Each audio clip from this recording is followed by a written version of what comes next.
Welcome and namaste.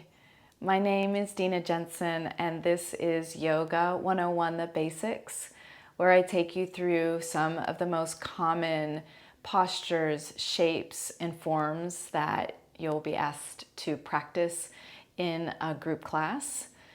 These videos can also be used for your home practice if you're interested in practicing a little bit of yoga in the comfort of your home. My greatest hope is that these videos empower you to feel more confident in the way that you move your body and finding the yoga that fits your body the best. So in yoga, we turn away from any harming and we turn towards loving kindness and acceptance. Always please do what feels the best in your body as you go through any of these practices, whether it's my videos or going to a group class or other places where you might encounter your yoga. Yoga should feel good. You should never feel pain.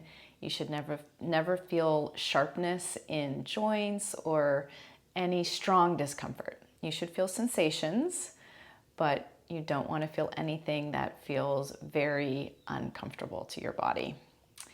So the pose I'd like to share today is Cobra pose, Bhujangasana, and it fits in the category of poses called back bends. Sometimes we call them heart openers in the yoga space, and these are wonderful poses to open up the front of your body, allowing you to breathe better, more deeply usually.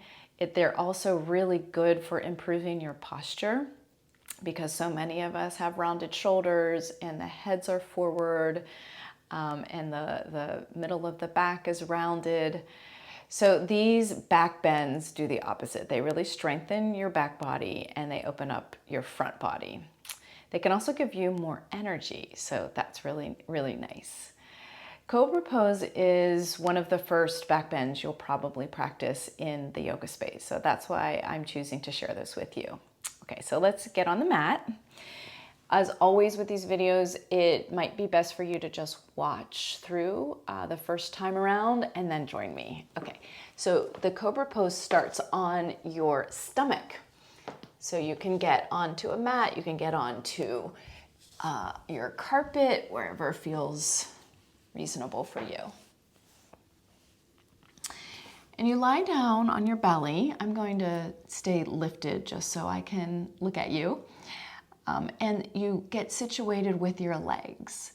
So again, remember there are so many different ways to express these poses. Sometimes the Cobra pose is taught with the feet together, and a lot of bodies it doesn't feel very good. So the practices coming from India, some of them were designed for very young Indian boys who have narrower hips than a lot of us have. So feel free and empowered to spread those legs at least hip distance. And some people are going to feel better having your legs as wide as your mat. So try on these ways of feeling the pose and see what's best. So we start with the legs and the grounding. We always want to start in our grounding with yoga. And you point all 10 toes straight back. It's nice to kind of lift a leg and reach the toes towards the wall behind you, and then purposefully and mindfully place the leg back down on the mat with the foot centered and the knee centered, and then do the same thing with the other one. Lift the leg and just kind of point those toes back and then ground them. So both legs are neutral. They're as wide as feels good for you, and you'll have to explore, try it a couple different ways before you probably find out. So the legs stay somewhat active, right? So there's a little bit of the pressing down in the center of the feet. The kneecaps might lift up a little bit as you engage your legs. And then let's deal with the rest of the body.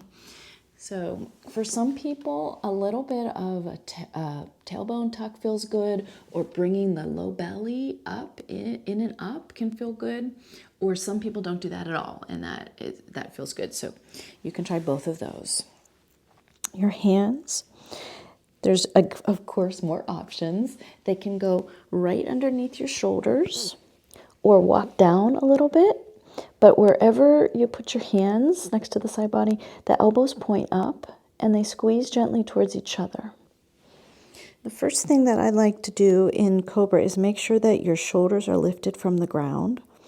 So instead of pointing to the mat, lift the shoulders, the front of the arm bones away from the mat, squeeze the elbows together, point the toes straight back, ground through the legs, and then lift through your sternum and heart. Let the heart lift you forward so the sternum lifts away from the navel, and you're like inching that spine out of your hips, out of your pelvis. So there's more of this pulling of the heart forward and up, and look down your nose so that your chin isn't poked out. And then come down. Take a breath. As you come up the next time, pay attention to the glutes, and it can be really nice to give a slight engagement in the glutes and the back body as you lift up. Okay, so let's do it again. Point the toes straight back, ground through the center of the foot, lift the kneecaps. Maybe a little bit of that tailbone tuck, or your pelvic bone presses into the ground. The low belly lifts a little bit. Okay. And now on an inhale, lift the shoulders away from the mat, then pull the heart forward and up. Engage your glutes and stay strong in your legs all the way up to the hips. So your hands are down on the mat, and I'd like you to energetically drag the hands down the mat a little bit, like you're trying to pull towards the top of your mat. Pull yourself forward a little bit. That pulling action is subtle, but it's important. And then release your hands for a moment. Try to hold yourself.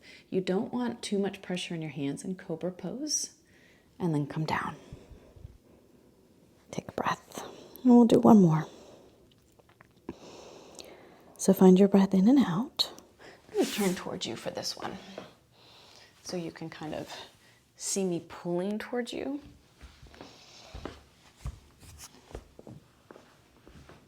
Okay. So come on down. Put your forehead on the mat.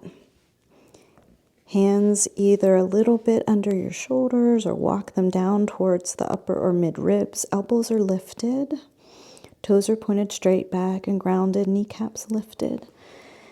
And then on an inhale, reach the heart forward and up, and then drag your hands down the mat to pull towards me, to pull towards the screen. Lift the hands. Try to have your feet on the ground. Sometimes they want to poke up. So this is where you start in Cobra. You can slowly start to lift up a little bit, but use the strength of your back instead of pushing your hands in, because when people push, the shoulders usually go up to the ears. So most people practice the Cobra with good form with the elbows bent, shoulders relaxed, and then come all the way back down. Breathe. So a nice pose to do after this is child's pose or the downward dog. So if you watch the downward dog video, that's what I would suggest you do. You could do puppy dog here, get a good stretch in the spine, or the down dog.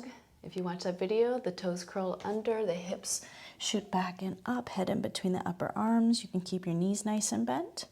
So I'd suggest to do a few of those, and then you can come into the child's with a nice rounded spine, stretching out the low back. Okay. So you can practice that Cobra pose on its own.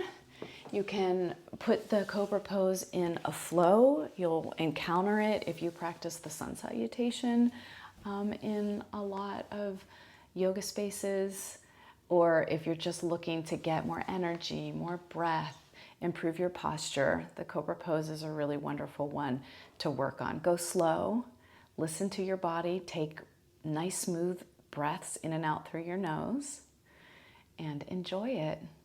Thank you so much for watching this video. If you're enjoying Yoga 101, the basics, please subscribe to my YouTube channel. I'm really grateful for that. I appreciate you all very much. Thanks so much for watching. Namaste.